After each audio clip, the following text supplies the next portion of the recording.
কচ ও দেবযানী। মহাভারতের পাতায় পাতায় জীবনের বহু চরিত্র এবং অনুভূতি এসে ভিড় করে। সংসারের সবচেয়ে সজ্জন ব্যক্তি থেকে শুরু করে কুটিলতম চরিত্রের মনস্তত্ত্ব রচিত হয় এই মহাকাব্যে। সেই কতকাল আগে সংস্কৃত ভাষায় লেখা বিশালাকার একটি কবিতা আজও তাই কি ভীষণ প্রাসঙ্গিক হয়ে আছে। স্বল্প শিক্ষিত গ্রাম্য গৃহবধূ কিংবা বাঘা পণ্ডিত ব্যক্তি কেউই মহাভারত থেকে খালি হাতে ফেরেন না। অনাদিকাল ধরে মহাভারতের সার্বজনীন গ্রহণযোগ্যতা অবাক করবার মতো। মহাভারতের মূলাখ্যান কুরুপাণ্ডবের গৃহবিবাদ ও কুরুক্ষেত্রের যুদ্ধ হলেও এর মাঝে প্রসঙ্গক্রমে এসেছে অসংখ্য উপাখ্যান। ধর্মীয়ভাবে আটকে ফেলার কারণে আমরা অনেক সময় ভুলে যাই মহাভারত প্রাচীন ভারতীয় সমাজধারার সবচেয়ে সহজাতভাবে গড়ে ওঠা একটি দলিল। বহুবার এখানে প্রেমের অবতারণা ঘটেছে বিচিত্রভাবে। প্রেম, বিচ্ছেদ, যুদ্ধ, নিষ্ঠুরতা, চক্রান্ত, কূটনীতি আর প্রগাঢ় ভালোবাসায় আবর্তিত হয়েছে মানবীদের জীবন। সেসব প্রেমের মধ্য থেকে একটি বিশেষ গাথা মহাভারতের আদি পর্ব থেকে কচ আর দেবযানীর চমৎকার গল্পটি নিয়ে আজ আলোচনা হবে। মহাভারতে দেবতা আর অসুরের অহরহ দেখা সাক্ষাৎ হয়।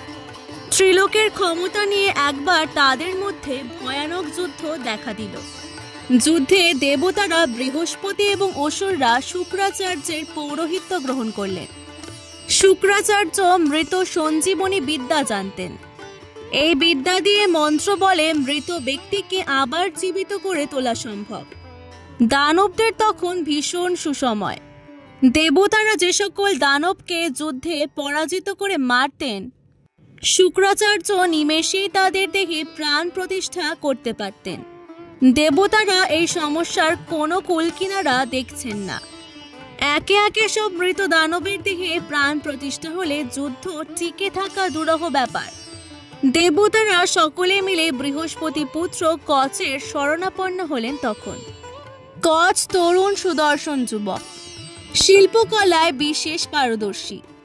দেবতারা কচকে পরামর্শ দিলেন শুক্রাচার্যের কাছ থেকে সঞ্জীবনী বিদ্যা রপ্ত করে আসতে। আর শুক্রের কন্যা দেবযানীকে মুগ্ধ করতে পারলে বিদ্যার্জন আরো সহজ হয়ে উঠবে। এই ছিল দেবতাদের পরিকল্পনা। স্বজাতির স্বার্থ রক্ষায় 1000 বছরের জন্য কচ পাড়ি জমালেন শুক্রাচার্যের কাছে বিদ্যা লাভের আশায়। মহাভারতে সময়ের হিসেব বড় গোলমেলে। এখানে সহস্র বছর সময়ের হিসাব তাই দুগ্ধপোষ্য শিশু। ব্রাহ্মণের পুত্র শিষ্যত্ব কামনা করলে অপর ব্রাহ্মণ তো কখনোই প্রত্যাখ্যান করতেন না। ফলে শুক্রাচার্য কচকে শিষ্য হিসেবে গ্রহণ করলেন। গুরুকন্যার সেবা করে কচের ব্রহ্মচর্য জীবন শুরু হলো। কিন্তু এদিকে দেবযানী এবং কচের ঘনিষ্ঠতা ক্রমশ বাড়তে থাকে। নির্জন বনপ্রান্তর এই দুই নরনারী যৌথ সঙ্গীতে প্লাবিত হতো। কচ বনের সবচেয়ে সুন্দর ফুলটি দেবযানীর জন্য তুলে নিয়ে আসতেন। 500 বছর কেটে গেল। কচ ক্রমশ বাকি দানবদের ক্রোশানলে পড়তে শুরু করলেন। তারা হয়তো কচের এখানে আসবার আসল কারণ অনুমান করতে পেরেছিল। কচ একবার সঞ্জীবনী বিদ্যা শিখে গেলে দানবদের একচেটিয়া আধিপত্য টিকবে না। সুতরাং কচকে মেরে ফেলাই ছিল তাদের জন্য সবচেয়ে নিরাপদ উপায়।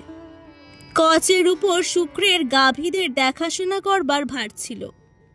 একদিন বিকালে কচ বনে গরু চড়ানোর কাজে ব্যস্ত ছিলেন।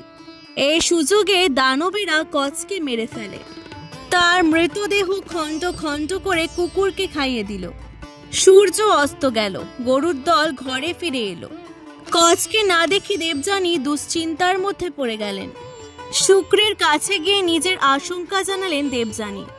দেবযানী ধারণা করতে পেরেছিলেন হয়তো কচকে কোনোভাবে হত্যা করা হয়েছে। শুক্রাচার্য সঞ্জীবনী বিদ্যা প্রয়োগ করলেন। 3 বার এসো কচ বলে আহ্বান করতে কুকুরের শরীর ভেদ করে অক্ষত শরীরে কচ উপস্থিত হলেন। প্রাণ ফিরে পেয়ে কচ আবার গুরু সেবায় মন দিলেন। কিন্তু দানবেরা এত সহজে ক্ষান্ত হলো না। একদিন দেবযানীর খোপার জন্য এক বিশেষ ধরনের ফুল প্রয়োজন। কচ ফুলের সংগ্রহে ক্রমশ গভীর বনে এগিয়ে যেতে থাকলেন। সেখানে অসুরেরা আবার কচকে হত্যা করলো এবং তার হাড় মাংস ছুঁড়ে ফেললো সমুদ্রে। এবারও কন্যার করুণ আকুতিতে শুক্রাচার্য কচকে প্রাণ দান করলেন। পরপর দুবার এরকম নিদারুণ ব্যর্থতা দানবদের ভাবিয়ে তুলল। সহজ উপায় কচকে আবার হত্যা করে যে লাভ নেই বুঝেছিলেন তারা। তাই এবার নতুন ফন্দি আঁটতে হবে। এবার কচকে মেরে তার মৃতদেহের ছাই সোমরসের সঙ্গে মিশিয়ে শুক্রাচার্যকে খাইয়ে দিলেন দানবেরা। সোমরস হলো মদ, মাংস, ঘি দিয়ে বানানো এক প্রকার পানীয়। সমাজের উঁচুতলার মানুষদের জন্য এ পানীয় নিন্দনীয় ব্যাপার ছিল না সেকালে। দেবযানী পিতার কাছে কচের প্রাণ ভিক্ষা চাইলেন আবারও। শুক্রাচার্য কন্যাকে বোঝানোর চেষ্টা করলেন মৃত ব্যক্তির জন্য বারবার বিলাপ অনর্থক। তবু দেবযানীকে কোনো ক্রমেই থামানো যাচ্ছিল না। দেবযানী বললেন কচকে ফিরে না পেলে তিনি মৃত্যুবরণ করবেন। শুক্র ধ্যানে বসে দেখলেন কচ তারই উদরে। কচের কাছ থেকে সব ঘটনা শুনলেন। কচের উপর এবার সঞ্জীবনী বিদ্যা প্রয়োগ করলে কচ তার উদর ভেদ করে বেরিয়ে আসবেন। তাতে শুক্রাচার্য নিজেই মারা যাবেন। আবার কচকে না বাঁচালে তার দ্বারা ব্রাহ্মণ হত্যা হবে। এদিকে তার আদরের কন্যাটিও কচের শোকে মুহ্যমান। দেবযানীর সামনে প্রবল ধর্ম সংকট। পিতার জীবনের বিনিময়ে তিনি প্রেমিকের জীবন চাইতে পারেন না। যে কোনো একজনের মৃত্যুই তার কাছে নিজের মৃত্যু তুল্য। দেবযানী শোকে স্তম্ভিত হয়ে রইলেন। অবশেষে শুক্রাচার্য নিজের গর্ভে থাকা কচকে মৃত সঞ্জীবনী বিদ্যা শেখালেন, যাতে মৃত্যুর পর কচ আবার তাকে জীবিত করে তুলতে পারে। গুরুর পাকস্থলী থেকে বের হয়ে কচ এ বিদ্যা প্রয়োগ করে শুক্রাচার্যকে নবজীবন দিলেন। এরপর আরো বহু বছর কচ গুরু গৃহে বিদ্যা চর্চায় কাটালেন। 1000 বছর কেটে গেল। কচের বিদায়ের সময় ঘনিয়ে এলো। দেবযানী কচকে পর্যায়ে প্রেম নিবেদন করলেন এবং বিয়ের প্রস্তাব দিলেন। কিন্তু কচ প্রবল অসম্মতি জানালেন। তার যুক্তি ছিল যেহেতু তিনি শুক্রাচার্যের শরীর থেকে নবজীবন লাভ করেছেন সেহেতু দেবযানী তার বোনের মতো। এ বিয়ে ধর্মসঙ্গত হতে পারে না। তাছাড়া তিনি ইন্দ্রপুরী থেকে বিশেষ কাজ নিয়ে এসেছেন। এখানে এসে কোনো নারীর সাথে প্রণয়ের সম্পর্ক স্থাপন তার পক্ষে সম্ভব নয়। এখানে উল্লেখ্য, নারীর প্রেম প্রস্তাব হিন্দু পুরাণের বিভিন্ন জায়গায় প্রত্যাখ্যাত হতে দেখা গেছে। শূর্পণখার প্রেম প্রত্যাখ্যান করেছেন লক্ষণ এবং তার নাক কেটে দিয়েছেন। উর্বশীর আহ্বান অবলীলায় অস্বীকার করেছেন অর্জুন। পার্বতীর আকুতিতে শুরুতে শিব খুব একটা গুরুত্ব দিতেন না। এসব ঘটনা আদতে সমাজে পুরুষের মহত্ব প্রচার করে। ব্যক্তিগত কামনা বাসনা ও প্রেমের চাইতে পুরুষ কর্তব্যকেই এগিয়ে রাখে। এ বাণী মূলত এসব আখ্যানের মধ্যে দিয়ে প্রচার করা হয়।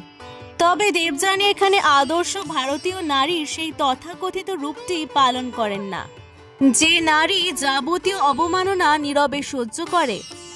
কচের প্রতি ক্ষিপ্ত হয়ে দেবযানী কচকে অভিশাপ দেন। মহাভারত বা রামায়ণে নারীদের অভিশাপ দেওয়ার ঘটনা খুব একটা দেখা যায় না। বেশিরভাগ ক্ষেত্রেই পুরুষেরা বিভিন্ন উপলক্ষে অধস্থ নারীদের শাপ দিতেন। দেবযানী এখানে ব্যতিক্রম। তিনি কচকে অভিশাপ দেন তিনি কখনো সঞ্জীবনী বিদ্যা প্রয়োগ করতে পারবেন না, শুধুমাত্র অপরকে শেখাতে পারবেন। 1000 বছর ধরে অর্জিত বিদ্যার ভারবাহক হয়ে থাকতে হবে তাকে। এই অভিশাপে ক্রোধান্বিত হয়ে কচও পাল্টা অভিশাপ দেন। দেবযানীর কখনোই ব্রাহ্মণ পুত্রের সঙ্গে বিয়ে হবে না। কুলীন ব্রাহ্মণের কন্যা হয়েও তার বিয়ে হবে ক্ষত্রিয়ের সঙ্গে। এই অভিশাপ দেবযানীর পরবর্তী জীবনে সত্যি হয়েছিল। পৌরাণিকে প্রেমের অবসান ঘটে পারস্পরিক অভিশাপের ছোবলে। অভিশাপ পর্ব সমাপ্ত হলে কচ ফিরে যান স্বর্গরাজ্যে। আদতে কচের জীবনে বৃহত্তর উদ্দেশ্য ছিল। প্রেমকে কখনোই জীবনের কেন্দ্রবিন্দুতে তিনি রাখেননি, বরং বৃহত্তর উদ্দেশ্যের পথে চমৎকার অবলম্বন হয়েছে তার প্রেম। উদ্দেশ্য সম্পন্ন হবার পর আলাদা করে মূল্য পায়নি তার প্রেম। ভাবভঙ্গিতে মনে হয় দেবযানী হাজার বছর পর হঠাৎ একদিন প্রেম প্রস্তাব নিয়ে এসেছে। আগে তার পক্ষ থেকে কোনো আগ্রহই ছিল না, যা সত্য নয়। আজকের এই ভিডিওটি ভালো লাগলে অবশ্যই পুরাণ গল্পকথাকে সাবস্ক্রাইব করে দেবেন। অনেক অনেক ধন্যবাদ।